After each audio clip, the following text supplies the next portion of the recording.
સમુદ્ર મંથન થયું ને પછી બધા ધર્મરાજાના દરબારમાં બધાને માણા ને ઢોર ને પશુ ને પક્ષી ને બધાને બોલાવ્યા, કારણ કે બધાના દેહ બનાવ્યા હતા. ઉંમર નહોતી આપી, ઉંમર તો આપવી પડે ને.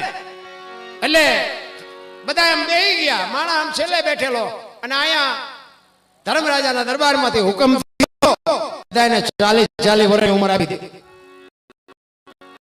છેલ્લે બેઠો 40 વર્ષ, કારણ કે ઠેઠથી ભિખારી વેડા કર્યા માણા, પણ ત્યાં તો કઈ બોલાય નહીં. રખડતા કૂતરા એને કીધું, ભગવાન અમારે ધોકા ખાઈને જિંદગી કાઢવી, અમારું કઈક ઓછું કરી દે. એ કે 20 વર્ષ તમારા ઓછા કરી દેવા, લેવાસ કોઈ નહીં કે લાવો લાવો માણા કે અમારી પાસે લાવો, એમ કહીને 60 કર્યા. પછી ઓલા પગલા કે અમારે 40 કેમ ફૂટાડવા, અમારું કઈક ઓછું કરી દો. ભગવાન કે 20 તમારા ઓછા કરી દો. આ કોઈને જોઈએ છે માણા કે લો 80 કર્યા. પછી ઓલા ધરતી યારે ઢળે ને હાલતા હોય ને, યારું ને પડકા ને ખીચકોલા ને ઉંદરડા ને, એને કીધું કે અમારે તો ઢળડા કરીને જિંદગી કાઢવાની, અમારું કઈક ઓછું કરી દો. ઈ કે 20 તમારા ઓછા કરી દો. એ ભગવાન ને કે આ કોઈ નહીં લે, કે આ લેવા કોઈને માણા કે લાવો ને અહીંયા પીડ્યા હશે તો કાંઈ આવશે, એમ કરીને 100 કર્યા. અત્યારે કેમ બધા માણાની ઉંમર 100 વર્ષ, જીવવાની મજા 40 વર્ષ સુધી જ આવે, સમજી લેજો. 40 વર્ષ પછી છોકરા પરણાવો, છોકરાની વહુ આવે, પછી તો ઉધડો ન લે. વ્યા જાવ સોરે, અમારે વાયદા કરવા, પાણી ભરવું, ઉડાડો રસ્તામાં, એટલે સોરે જાઓ. પછી તમે વાતો એવી જ કરતા હોય કે છોકરા કીધું કરતા નથી ને વહુ કીધું કરતી નથી, બટકા ભરવાનું ચાલુ થાય, સમજી લેવાનું કાલે કૂતરાના ચાલુ થયા. પછી ઓલો બેનો દીકરીઓ પાણી ભરીને નીકળે ને, પછી આમ નેજવા કરી કરીને ઈ કોના ઘરના હતા, હવે જેના હોય ને કીડિયારું પૂઈને, તારી ઉંમર તો જો ઈ બગલાના. પછી છેલ્લે આપણે ખબર કાઢવા જાવ ને, બીમાર પડ્યા કે હે ભગવાન ને કોઈ કયો મારી દોરી ખેંચી લે, મને વેદના નથી જીરવાતી. તો આપણે એમ થાય કે ઓલા છેલ્લા સોયરા થી આવ્યા. કર્મની ગતિ છે ને હજી બાપુ મને ને તમને ખબર જ નથી. આ ભવની વાત મને તો એમ થાય કે આ જીવવા જેવો ટાણું આવ્યું છે.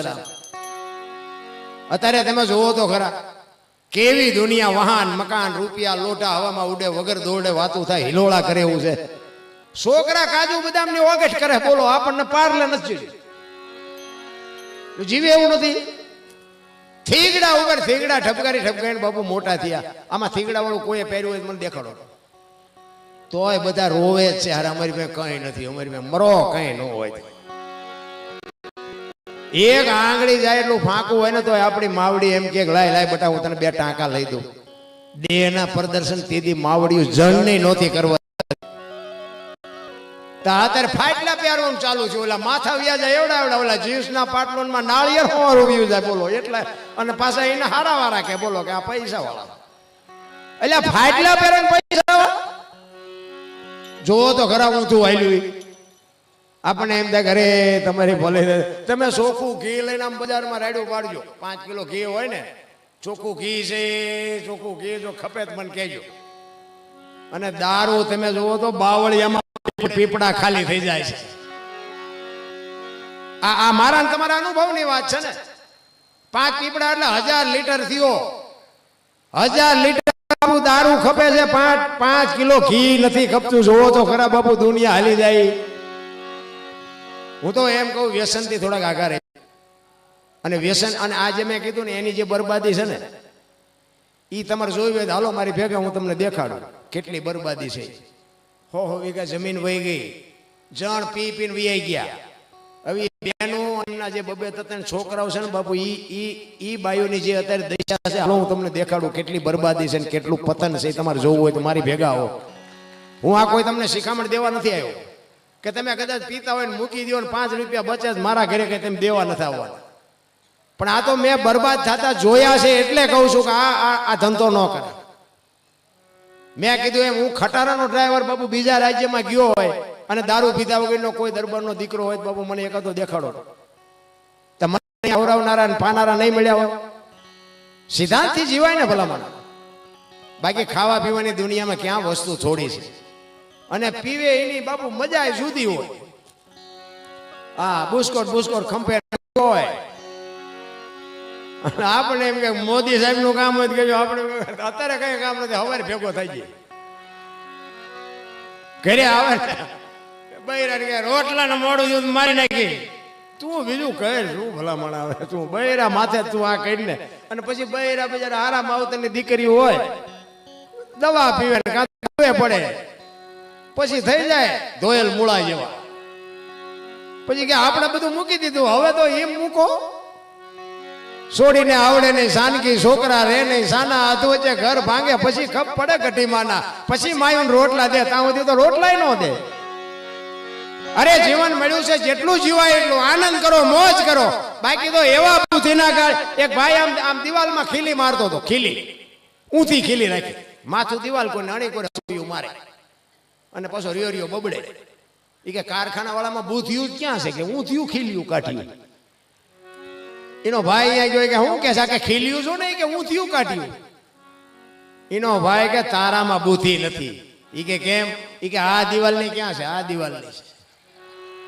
બોલો અહીંથી પકડીને લઈ જાય ત્યાં જઈને મારી આખી જિંદગી દિવાલો ફેરવી પણ ખીલી નો ફેરવી મારી ખીલી ફરે ફેરવો દિવાલો ન્યા સમાધાન થતું તો ન કરીએ ક્યાં પાછા વળી જાઓ બસ કાંઈ છે જ નહીં ભલા મને હળવા ફૂલ થઈ જાવ ને માણા જન્મે ને 2-2.5 કિલો નો હોય 60-80-100 વર્ષ જીવન મરી જાય શમશાનમાં લઈને હળગાવી નાખો ને રેખ્યા ભેળી કરીને જોખો પછી 2-2.5 કિલો થાય કાંઈ છે જ નહીં રામ હળવા ફૂલ થઈ જાય મોજ કરીને જીવી લ્યો બાકી કાંઈ છે નહીં મને તો એમ થાય હું તો ક્યારેક ઘરેથી હાજે વાળું પાણી કરીને નીકળું ને પછી બજારમાં કૂતરા હોતા હોય ને તો મને વિચાર થાય કે મારા દીકરા આમને કાંઈ ઉપાધિ હે ને કે આપણે જે જોઈએ બધું જોવે ને જાનવરને તમામ જાનવરને બધાને જોવે હવા ને ખોરાક ને પાણી ને બધું જોવે પણ તોય તમે જોવો તો ઘસઘસાટ હોતા હોય કાંઈ લોહી ઉકાળા છે જોડા નહીં કપડા નહીં જોતવાના નાવન નહીં હાબુ નહીં કોલગેટ નહીં પાવડર નહીં હાર પહેરવાનું નહીં કોર્ટમાં જવાનું વકીલ પાસે જવાનું છોકરાને વહુ તેડવા જવું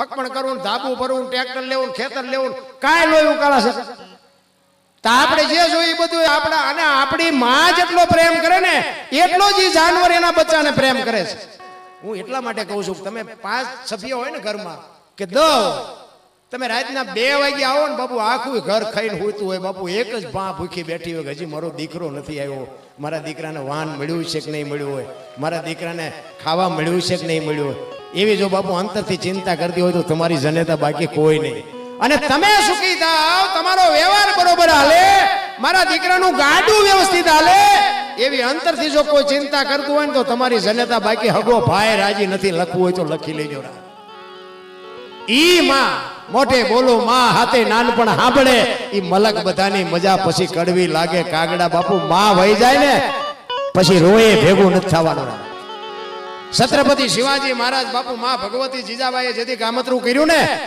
તેથી શિવા જેવો શિવો બાપુ ભાંગીને ભૂકો થઈ ગયો આખો ડાયરો કે છે કે રે દરબાર તમે રહો તો દુનિયામાં શું રહીએ ત્યારે છત્રપતિ શિવાજી એમ કહે છે કે મને દરબાર કહે રાજા કહે શિવાજી કહે છત્રપતિ કહે મહારાજ કહે પણ શિવા હોઈ જાય કેનારી મારી માં હોય ગઈ મારી માનો તુકારો હોઈ ગયો કેવી માન દીકરો હશે ભલા માણા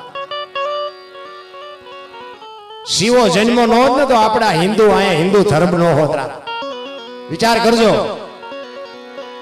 એવી જનેતા અને એવા સંતાન છત્રપતિ શિવાજી મહારાજ જીજાબાઈના ઉદરમાં હતો ને એને ખબર નહોતી મારા પેટમાં દીકરો છે પણ એને ખબર હતી કે ભગવાન મને દીકરો આપે કે દીકરી આપે મારું સંતાન કોઈ દે માય કાંગળું ન થાય શું કામ રામાયણ ને ગીતા ઓગાળીને પાઈ દીધી હતી બાપુ એ સંતાનમાં કોઈ દે કાંઈ ઘટે જ નહીં એટલા માટે કહું છું હારા દીકરા માટે બાપુ આપણા ગ્રંથોની શાસ્ત્રોની વેદોની પુરાણની કંઈક તમે જો મહેનત કંઈક એનો સપોર્ટ કરશો તો જ મેળ આવશે બાકી નહીં મેળ આવે